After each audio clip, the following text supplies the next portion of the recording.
परम श्रद्धेय परम पूज्य सतगुरु साहिब बाबा जय गुरुदेव दयाल के श्री चरणों में शतकोटि प्रणाम हमारा है।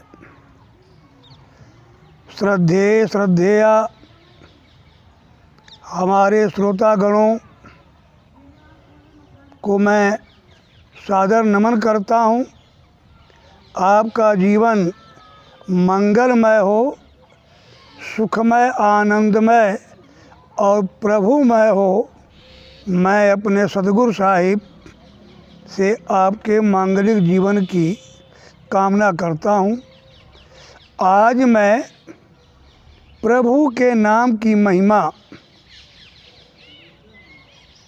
नाम क्या है, इसकी सत्ता और महत्ता क्या है और हमारे जीवन में इसकी अनिवार्यता और उपयोगिता क्या है, आज इस विषय पर रामचरितमानस में वर्णित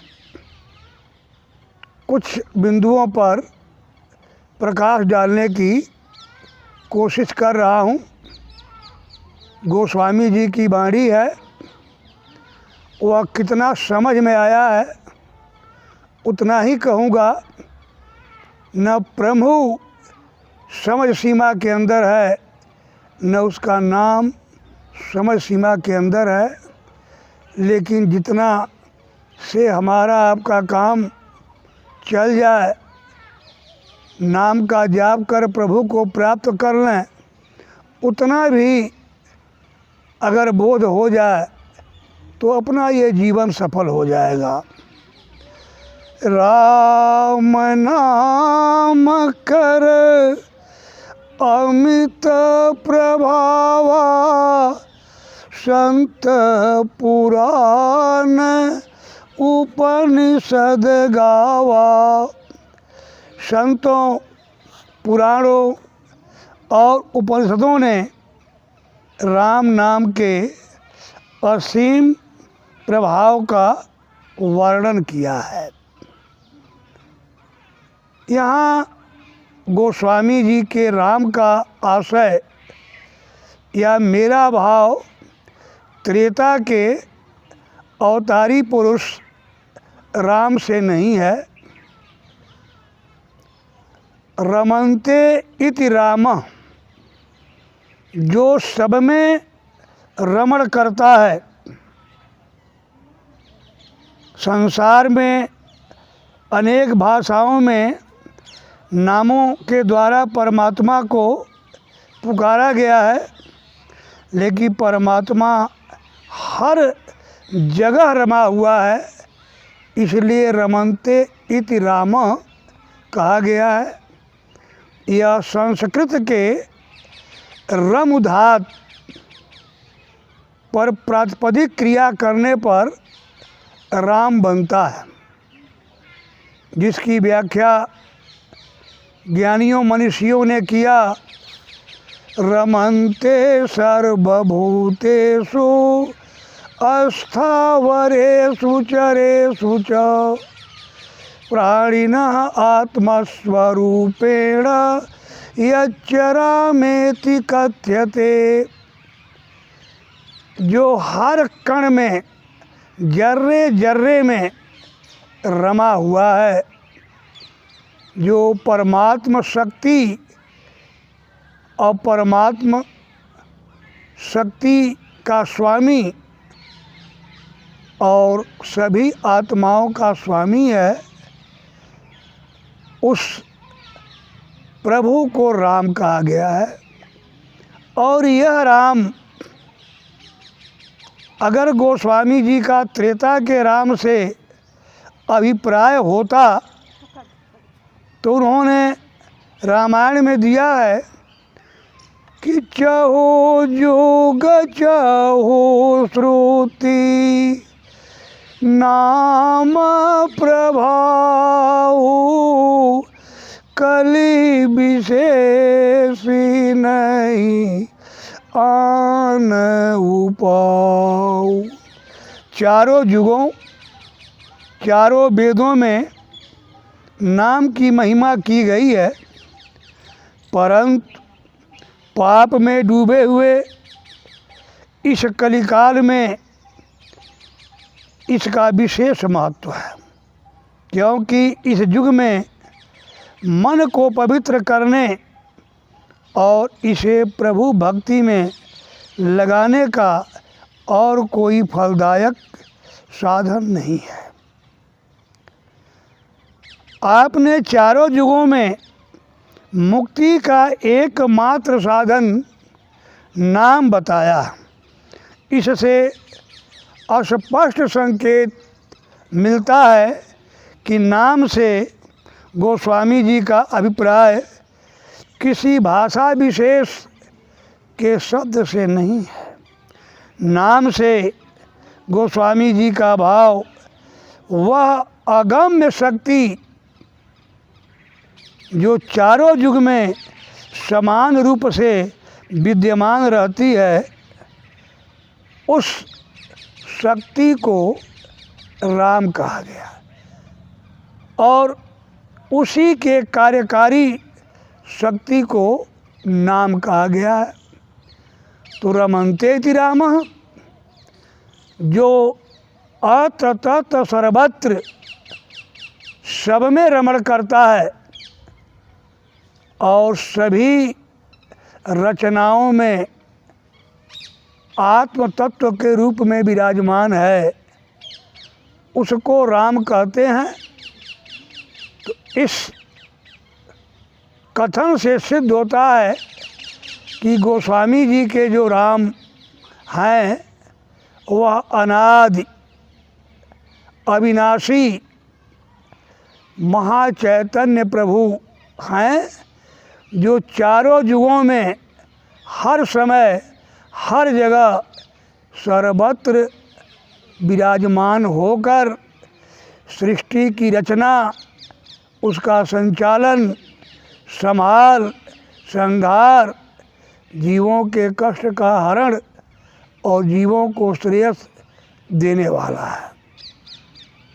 गोस्वामी जी ने त्रेता के राम के कथानक को अपना आधार बनाकर उस अविनाशी राम का ही वर्णन किया है, जो सबका स्वामी है और हर युग में रहता है। आगे आप कहते हैं, समोझत सरिस नाम अरुनामी, प्रीति परस पर प्रभु अनुगामी, नाम रूप दुई ईस उपाधि, अकथयनादि सुसामुझि साधि। सतगुरु स्वामी गोस्वामी जी महाराज कहते हैं कि नाम और नामी दोनों में घनिष्ठ संबंध है। विचार करने पर ही हम जान पाते हैं कि नाम और नामी दोनों एक हैं, दोनों ही अनादि अगम्य अकथनीय अकह अपारा सबसे न्यारा सर्वशक्तिमान एक शक्ति है। नाम और नामी में स्वामी और सेवक वाले सच्चे प्रेम का संबंध है। नामी अर्थात परमात्मा मानो नाम के पीछे चलने वाला सेवक है। जहाँ नाम पहुँचता है वहाँ प्रेम में बंधा हुआ नामी वह अविनाशी महाप्रभु आदि जुगादि महाप्रभु भी पहुँच जाता है। जहाँ नाम प्रकट होता है वहाँ प्रभु भी प्रकट हो जाता है, क्योंकि नाम उसी से निकला है और वह नाम में ही रमा हुआ है। दोनों एक दूसरे में मिले हुए एक ऐसी अनादि अगम्य महासर्वमान अकथनीय अवर्णनीय शक्ति हैं कि दोनों का संबंध एक है। रह ही नाम, नाम के अधीन नामी है और नामी से निकली हुई शक्ति नाम है।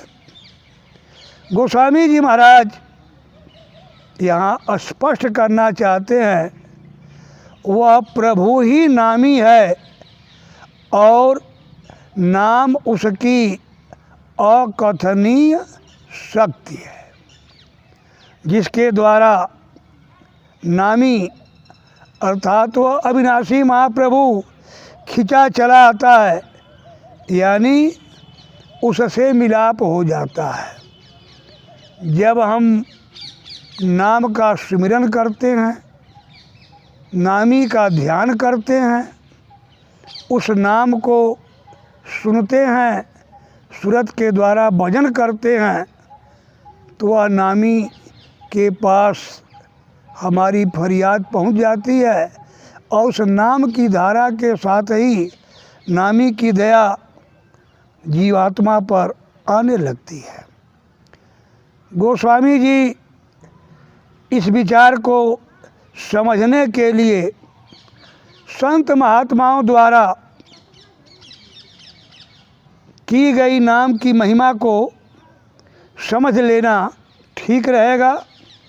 संत महात्माओं ने उस प्रभु की सृष्टि की रचना करने वाली, सृष्टि का पालन करने वाली, सृष्टि का संचार करने वाली और जीवात्मा को परमात्मा से मिलाने वाली अलौकिक शक्ति को नाम यानी शब्द या अलौकिक ध्वनि कहा है। संत महात्माओं ने अपनी वाणियों में आम तौर पर दो प्रकार के नाम की ओर इशारा किया है। परमात्मा के अनंत गुणों के आधार पर रखे गए उसके नामों को वर्णात्मक, गुणात्मक या सिफाती नाम कहा है। संसार की अनेक भाषाओं में और अनेक धर्मों में इस प्रकार के नामों द्वारा परमात्मा को पुकारा जाता है। परमात्मा तो हर जगह रमा हुआ है। सर्व सर्वगत सर्वउरालय बसहि सदा हम कहूँ परिपालय। वो सर्वव्यापी है, इसलिए सब में रमा हुआ है, उसको राम कहा।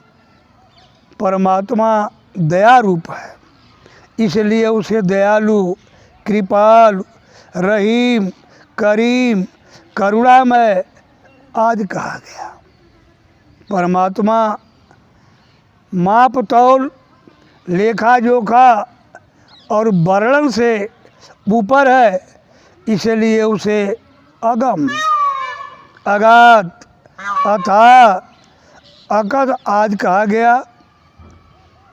परमात्मा का कोई आदि और अंत नहीं है, इसलिए उसे अनादि, अनंत, अजन्मा आदि कहा गया।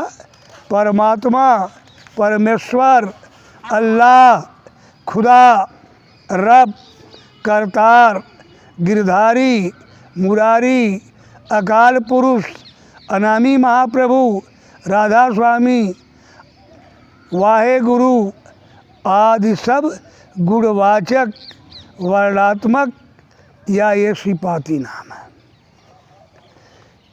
इन अनेक वर्णात्मक या सिपाती नामों के परे आँखों के पीछे और मध्य भाग में ध्यान के एकाग्र होने पर प्रकाश रूप में दिखाई देने वाले और ध्वनि रूप में सुनाई देने वाले शब्द को संतों ने जाति नाम, सच्चा नाम, अनादि नाम, प्रकाशमय नाम, धुन्यात्मक नाम या गुरुदेव कहा है। ध्वनि और प्रकाश के रूप में आत्मा के अनुभव में आने वाला यह शब्द या नाम परमात्मा का ही रूप है। यह परमात्मा से आ रही शक्ति की प्रकाशमयी और ध्वनिमय धारा है। गिरि धातु से गुरु बना है,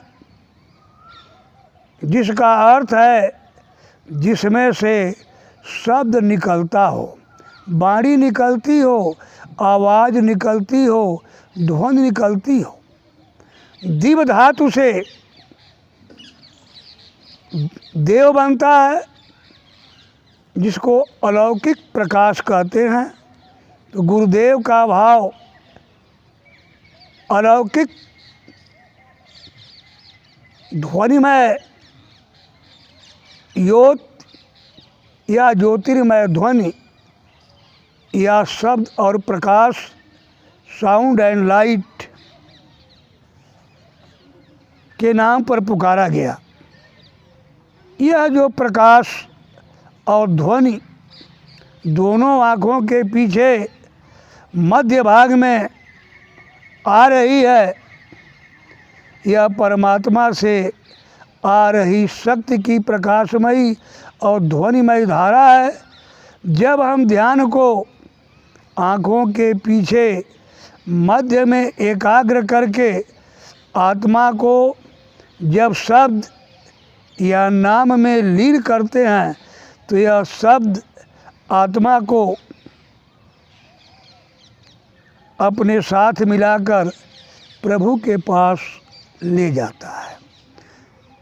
हम परमात्मा ध्वनि का महासिंधु है और आत्मा उसकी एक कतरा है, बिंदु है। यह आत्मा अपने मूल स्रोत से उस शब्द की धार को पकड़ के ही यहाँ उतारी गई और शब्द की धार पकड़ के ही वहाँ जाएगी। शब्द ही नाव है, शब्द ही जहाज है, लाने और ले जाने और उस स्रोत में मिलाने का महासाधन नाम या शब्द ही है। जहाँ से यह शब्द आ रहा है, वहाँ शब्द को पकड़ के ही हम जा सकते हैं। गोस्वामी जी महाराज ने अपनी रचना सत्सई में नाम के 3 विधानों का वर्णन किया है। श्रवणात्मक, ध्वन्यात्मक, वर्णात्मक विधि 3, त्रिविधि शब्द अनुभव अगम, स्वामी कहीं प्रवीण, रसना सुत पहचान बिनु, कहून कौन बुलान, जाने को हरि गुरु कृपा, उदित भय विज्ञान, 4 14 अष्टदश, रस समुझव भरिपूर, नाम भेद समुझे बिना, सकल समझ महदूर, जहाँ लगी जन देख सुनब, कह समुझब कह बसुरीत, वेद बिना नहीं है कछु, स्वामी बदहि विनीत। वेद जाहि विधि नाम मह, बिन गुरु जानन कोई।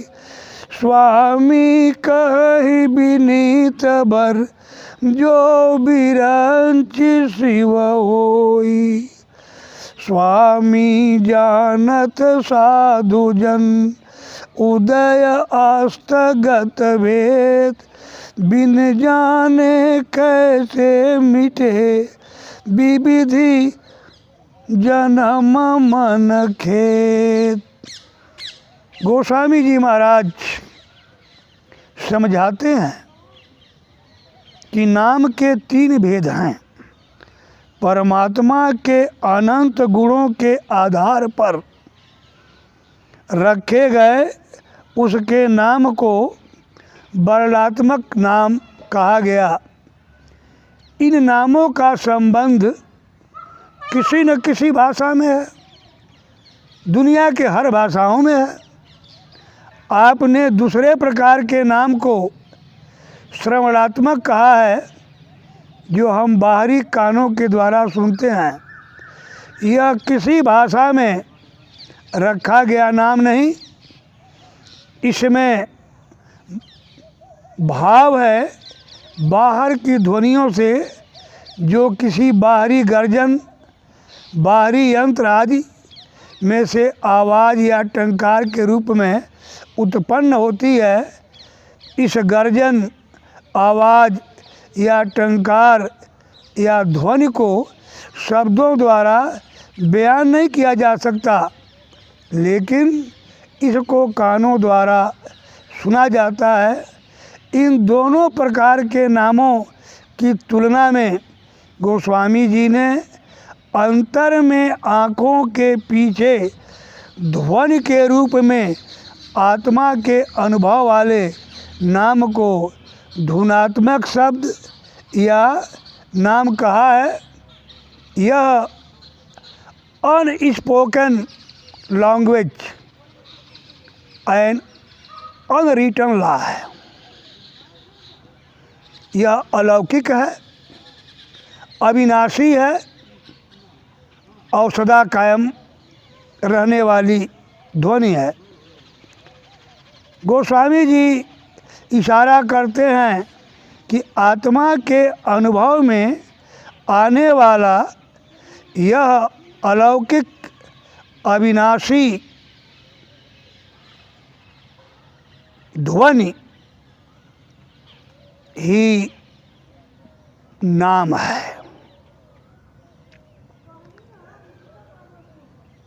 लोग तो केवल दुनिया में बोले जाने वाले वर्णात्मक नामों में और श्रवणात्मक संगीत आदि गीतों में ही भूले हुए हैं।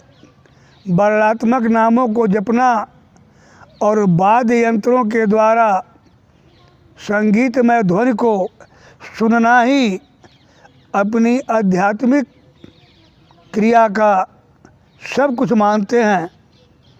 जब तक हम अंतर में सुनाई देने वाला धुनात्मक नाम तक नहीं पहुँचते, हमारा वेदों, स्मृतियों और पुराणों का संपूर्ण ज्ञान अपूर्ण है, क्योंकि वेद, पुराण, उपनिषदों ने उस अनाहत या अनहद अंतरीय अलौकिक दिव्य ध्वनि को ही वर्णन किया है।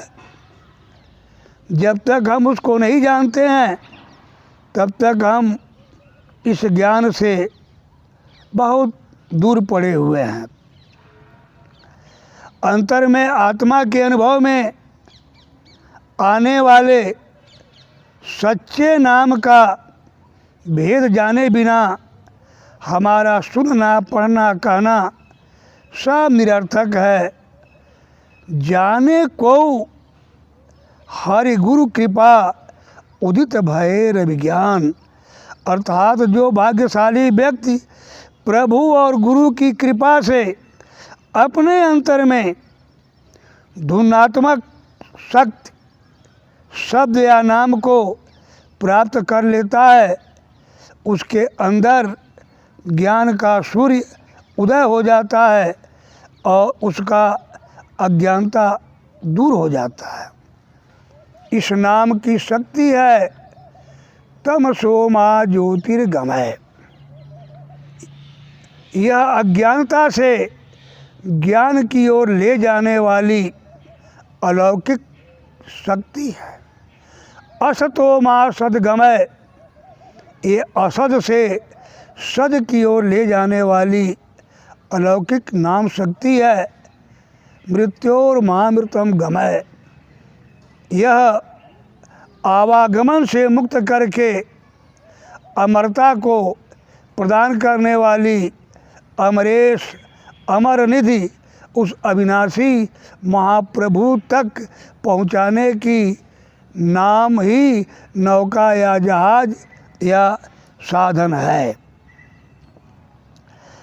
आप जोर देकर ये कहते हैं कि बिना प्रभु और बिना गुरु के कृपा के ब्रह्मा और शिव जी भी उस सच्चे नाम का भेद नहीं जान सकते। केवल पूर्ण संतों को ही सृष्टि में आदि और अंत का भेद ज्ञात है। इसलिए सृष्टि की रचना और पालन करने वाले तथा सृष्टि को आधार देने वाले नाम का भेद भी केवल पूर्ण साधु संतों को ही मालूम है और यह भेद केवल उनसे ही प्राप्त हो सकता है। सांची शब्द सची पत सोई, बिन नावे मुकुट न पावे कोई, सतगुर बिन कोई नाम न पावे, प्रभु ऐसी बनत बनाई है। शब्द ही सच्चा शक्ति है, नाम ही वह सच्चा साधन है जो जीवात्मा को परमात्मा में ले जाएगा। और बिना इस नाम या शब्द ज्ञान के कोई भी जीवात्मा अपने निज स्रोत में नहीं जा सकती। यह नाम संतों के अधीन है, ऐसा प्रभु का बनाया हुआ कानून है। संत बिना कोई नाम न चीना, रही नाम सत गुरु आधीना। यह नाम सतगुरु के पास है और इस पर उनका स्वामित्व है। जब तक हरि की प्रभु की कृपा नहीं होती, संत की भी कृपा नहीं मिलती। यह पिछले वर्णन में मैं बता चुका हूँ कि वह निराकार अविनाशी महाप्रभु जीवों के उपकार परोपकार और कल्याण करने के लिए जब लीला रूप धारण करता है तो वह संत सद्गुरु के रूप में अवतार लेकर अपना भेद उस साकार रूप में जीवों को देता है। अब मोहि भा भरोसा हनुमंता, तो बिनु हरि कृपा मिलहि नहीं संता। जब उस अविनाशी महाप्रभु हरि की कृपा होती है तो वह अपने साकार रूप से जीव को पकड़कर इस नाम का भेद देकर नामी तक पहुँचने का मार्ग प्रशस्त करते हैं। यह गूढ़ भेद समझाने का यत्न कर रहे गोस्वामी जी कहते हैं कि संसार के प्रायः सभी लोग केवल वर्णात्मक नामों के सुमिरन तक सीमित हैं। जब तक हम किसी पूर्ण संत सद्गुरु द्वारा समझाई गई युक्ति के अनुसार वर्णनात्मक नाम के स्मरण द्वारा ध्यान को आँखों के पीछे और मध्य में एकाग्र करके आत्मा को वहाँ पर हो रही शब्द की ध्वनि में लीन नहीं करते, तब तक हमें कोई विशेष परमार्थी लाभ नहीं पहुँचता है। इसलिए सद्गुरु की बताई युक्ति के आधार पर उन्होंने बताया कि जिसका नाम लो उस नामी के रूप को भी दोनों आँखों के पीछे मध्य भाग में याद करो। तो हमने तो नामी को देखा नहीं, नाम को जानते भी नहीं थे। संत सद्गुरु नामी को भी जानते हैं और नाम को भी जानते हैं। जब वह नामदान की बख्शिशी करते हैं तो वह नाम के साथ नामी के रूप का, उसके स्थान का और वहाँ पहुँचने वाली ध्वनियों का पूरा ज्ञान देते हैं। जब हम उनके मुताबिक, उनके आदेश, उपदेश, निर्देश, संदेश और संकेत के मुताबिक, उनकी बताई युक्ति के मुताबिक जब हम इस वर्णनात्मक नाम का सुमिरन करते हैं तो ये ध्वन्यात्मक नाम तक पहुंचाने का एक साधन है। सुमिरन को सिमरन या सिमटन भी कहते हैं। इस वर्णनात्मक नाम के स्मरण से हमारी मन की वृत्तियाँ जो दुनिया में फैली है वह सिमट कर दोनों आँखों के पीछे मध्य भाग में आकर रुक जाती है, क्योंकि ये तो संसार में फैली हुई है। जब उनके मुताबिक हम उस नामी के रूप को ध्यान करते हैं तो हमारा ख्याल वहाँ टिकता है। तो सुमिरन से सिमटाव और ध्यान से ठहराव या टिकाव होता है। जब हमारा सिमटाव और ठहराव हो जाता है, संसार की वृत्तियाँ हट जाती हैं, तो नामी के यहाँ से आने वाली ध्वनि भी हमको सुनाई देने लगती है। अंदर में आ रही धूमधाम से जो आवाज़ आ रही है, जो कीर्तन आ रही है, जो ध्वनि आ रही है, उसमें लिव लगाकर, लव लगाकर उस ध्वनि में लयलीन हो जाने पर जीवात्मा उस नाम की डोर को पकड़कर अपने नामी के स्रोत में चली जाती है। इसलिए जब तक सतगुरु नहीं मिलेंगे, नाम और नामी का भेद और वहाँ जाने की युक्ति नहीं मिलेगी, तब तक हम जीवा के द्वारा अंतर में इन नामों को पुकार रहे हैं। हम नाम लेते हैं, नामी अगर हमारे सामने उस नाम पर भी आकर कृपा कर दे तो हम उसकी पहचान ही नहीं जानते, हम उसकी ध्वनि ही नहीं जानते, उसका स्थान ही नहीं जानते। हमें परमात्मा का कोई पता मालूम नहीं, न उसका रूप मालूम है, न उसका स्थान मालूम है, न उसकी ध्वनि मालूम है, न उसका वह निज नाम मालूम है जिस नाम पर वह जीवात्मा को स्वीकार करता है।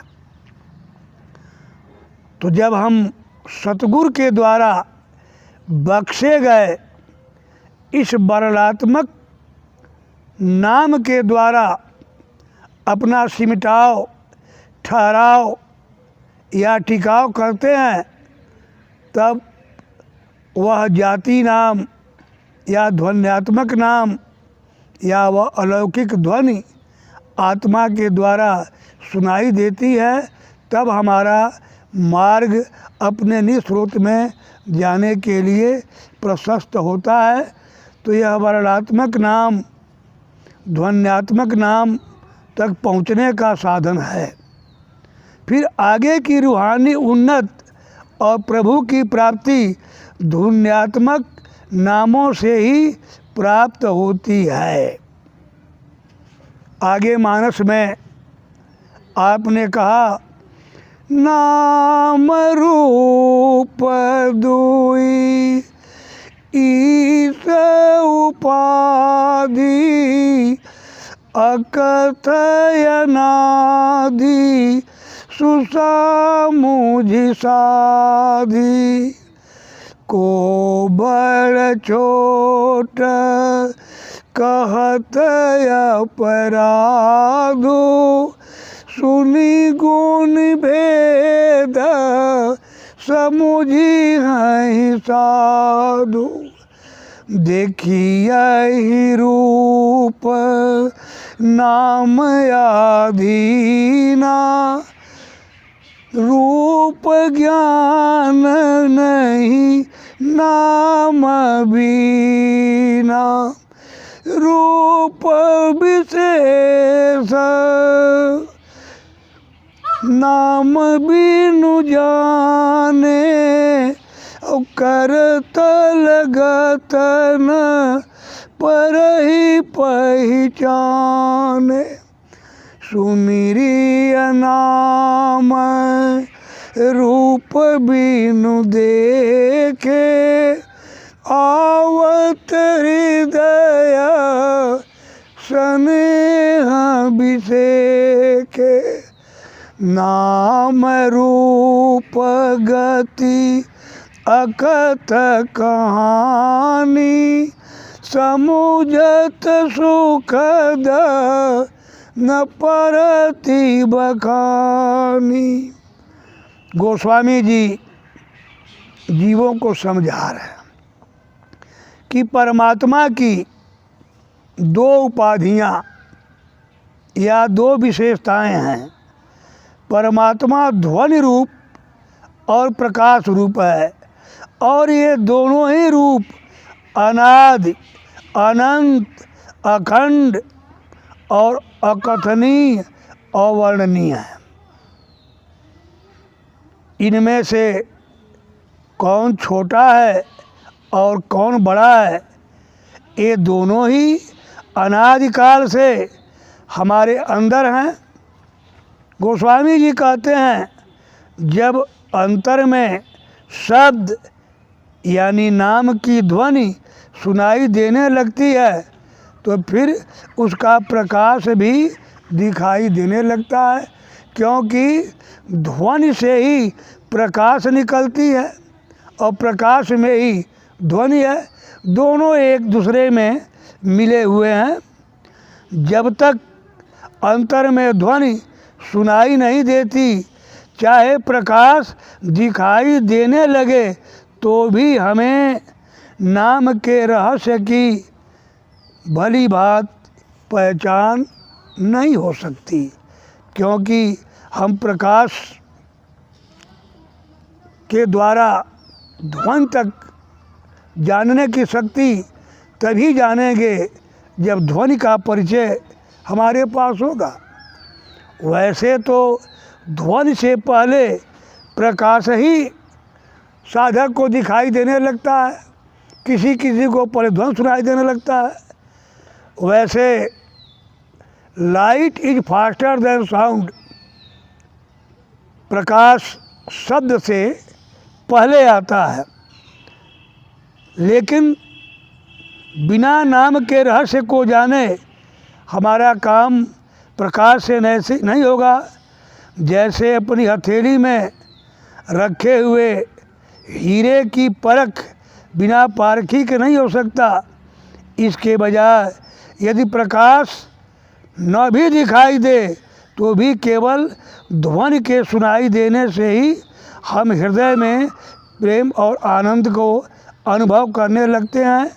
हमारी रूहानी यात्रा प्रकाश को देखने से आरंभ होती है, परंतु आत्मा को चुंबक की तरह अपनी ओर खींचने का कार्य शब्द अर्थात नाम या ध्वनि करती है। नाम अर्थात शब्द धुन और रूप अर्थात शब्द के दिव्य प्रकाश की महिमा कहने और सुनने के बाहर है।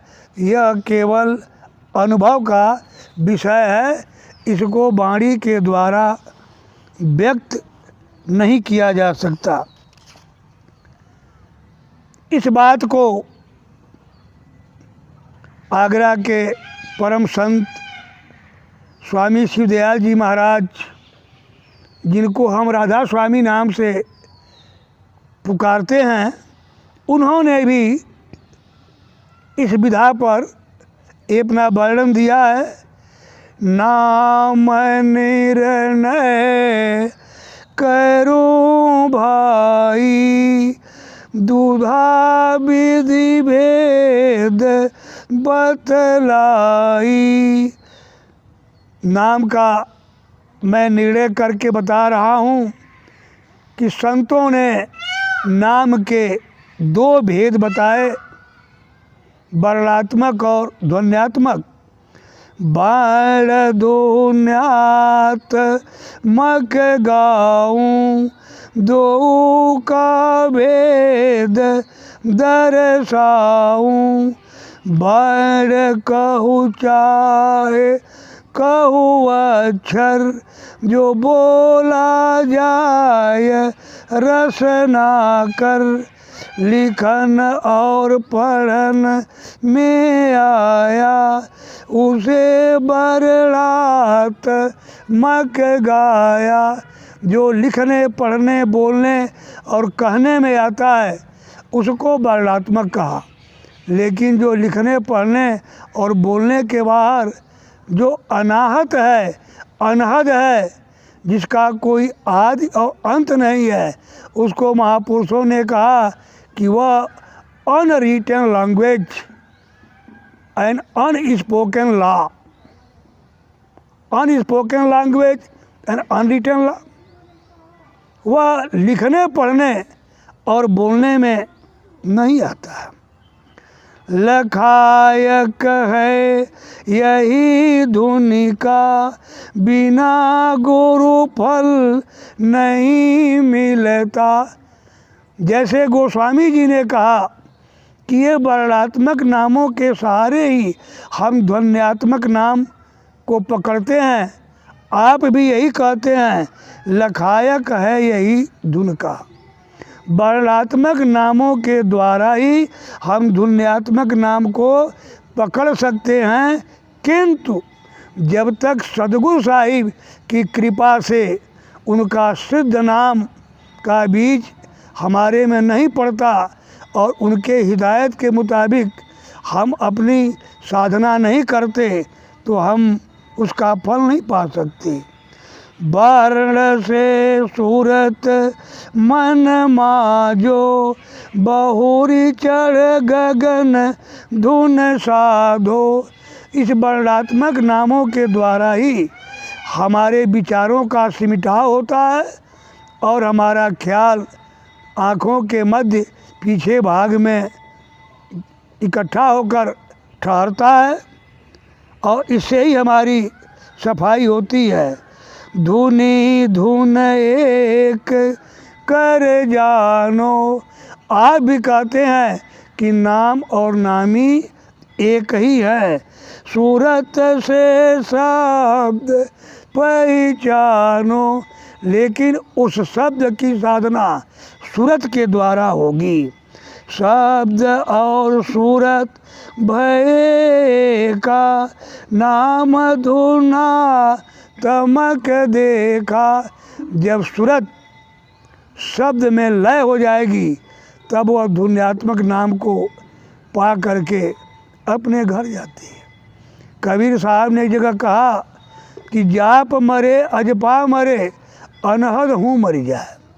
सूरत समाये शब्द में ताको काल न खाए। यह जाप, अजपा जाप और यह भजन, ये हमारे सूरत की सफाई का साधन है।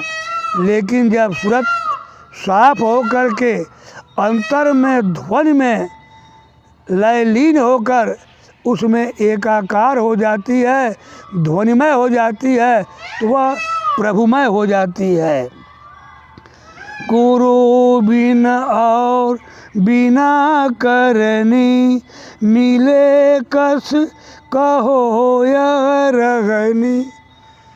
आगे एक अन्य कड़ी में भी कहा, बिना सतगुरु बिना युक्ति, छूटे नहीं खान का फिरना। जब तक सतगुरु नहीं मिलेंगे, उनकी दया नहीं मिलेगी, नाम का भेद नहीं मिलेगा, हम कुछ भी करनी करें, हमको उसका फल पाप पुण्य के रूप में, परिश्रम की मजदूरी पुण्य के खाते में जाएगी। लेकिन आत्मा परमात्मा में मिलकर अपने निज स्रोत जाकर प्रभु में तभी होगी जब सद्गुरु साहिब के द्वारा हमको वर्णात्मक और धन्यात्मक दोनों नामों का भेद मिलता है।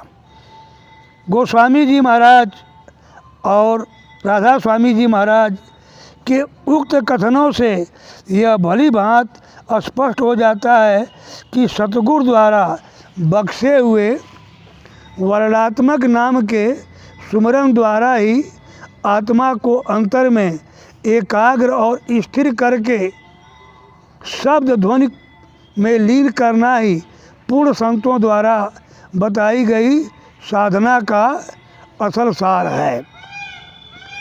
गोस्वामी जी महाराज ने रामचरितमानस में नाम की जो भी महिमा की है, उसका वास्तविक संकेत अंतर में ध्वनि और प्रकाश के रूप में दिखाई देने वाला नाम या शब्द से है। वास्तव में प्रभु का रूप नाम और प्रकाश ही है। आध्यात्मिक दृष्टि से ही नहीं, तर्क के दृष्टि से भी यही समझ में आता है कि यदि प्रभु सर्वशक्तिमान है तो सर्वशक्तिमान को किसी छोटी शक्ति के द्वारा उसे मिलने का साधन नहीं हो सकता।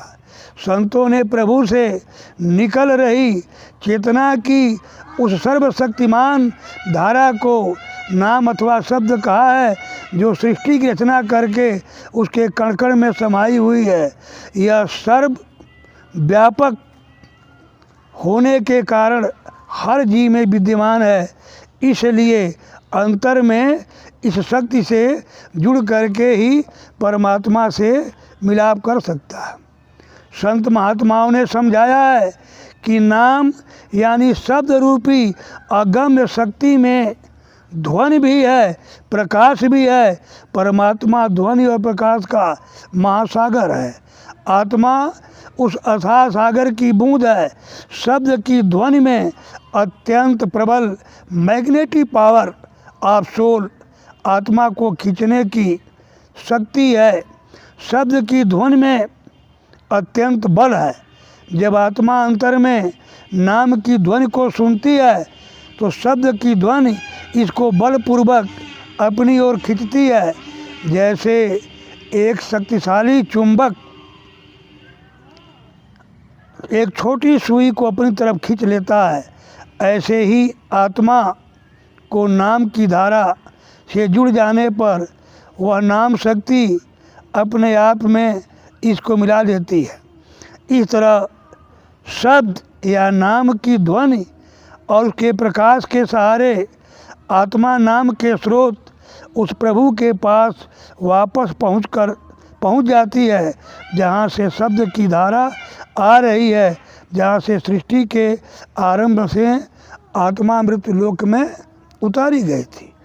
नाम और शब्द के इस धुनात्मक प्रकाशमय स्वभाव के कारण संत महात्माओं ने इसे रामधुन, नाद, अनहदनाद, अनाहदनाद, अनाजनाद, आकाशवाणी, धुर की वाणी, कलमा, बागे आसमानी, लोगास आदि अनेक नामों से पुकारा है। शक्ति एक ही है, नाम अनेक हैं। उस एक शक्ति का ही वेदों में और उपनिषदों में वर्णन आया है, उसी की बाइबिल और कुरान शरीफ में महिमा की गई है, उसी की प्राचीन यूनानी ग्रंथों में उपमा है, उसी की सराहना चीन के ताओवादों ग्रंथों में की गई है, पारसी धर्म ग्रंथों में भी इसी शक्ति की महिमा की गई है, अरब देशों के धर्म ग्रंथों में भी उसी शक्ति का गुणगान किया गया है। भारत के संतों में कबीरदास, गुरु नानक साहिब, गुरु रविदास, गोस्वामी जी, राधा स्वामी आदि जितने भी संत हुए हैं उसी शक्ति की महिमा गाया है, उसी शक्ति को सच्चा मुक्तिदाता माना है। इस बात पर लोग आश्चर्य करते हैं कि संत महात्माओं ने इस शक्ति यानी नाम को प्रभु से भी बड़ा कहा। यह सब महात्माओं के नाम की महिमा करने का अपना काव्यमय वर्णन है। वास्तव में महात्मा यह समझाना चाहते हैं कि नाम के बिना प्रभु से मिलाप असंभव है, इसलिए व्यवहारिक दृष्टि से जीवात्मा के लिए प्रभु से मिलाने वाला प्रभु का नाम प्रभु से भी अधिक महत्व रखता है। अन्य प्रसंगों में भी आया है, कहाँ कहाँ लगी नाम बड़ाई और राम न सकहीं नाम गुण गाई। सुमिरी पवन सुत पावन नामो अपने बस करी राखहि नाम राम। तो नामी और नाम को बताने वाले संत सद्गुरु दोनों ही नाम के शक्ति के द्वारा ही जीवात्मा का कल्याण करते हैं। बिना नाम के हम नामी तक नहीं पहुँचेंगे, इसलिए स्वतः सिद्ध है कि हमारे लिए नामी से भी अधिक महत्वपूर्ण, उपयोगी, लाभदायक नाम है। उससे भी अधिक कीमत और अधिक पूजनीय और संत सद्गुरु है जिसके द्वारा हमें बख्शीशी मिली है। लेकिन संत सद्गुरु भी नाम की ही साधना पर जोर देते हैं और संत सद्गुरु की सबसे बड़ी साधना, सबसे बड़ी सेवा, सबसे बड़ी भक्ति शब्द की साधना है। आज इन्हीं शब्दों के साथ मैं अपनी वाणी पर विराम दूंगा। यह वाणी भी मेरी नहीं, मैं तो इन महापुरुषों की वाणियों को आपके सामने जैसा समझ में आया, विचार में आया, वो आप तक पहुंचाने का एक प्रयास है। त्रुटियों के लिए क्षमा प्रार्थना रखते हुए यह एक से अनुरोध है कि यदि आपको यह प्रसंग हितकारी और उपकारी लगे तो अन्य जीवों के कल्याण के लिए आप इसको सब्सक्राइब, लाइक और शेयर ज़रूर करें, जिससे कि ये बातों से और लोग भी लाभ उठा सकें। अगले दिन राम कथा प्रसंग पर कि राम कथा क्या है इस पर चर्चा होगी।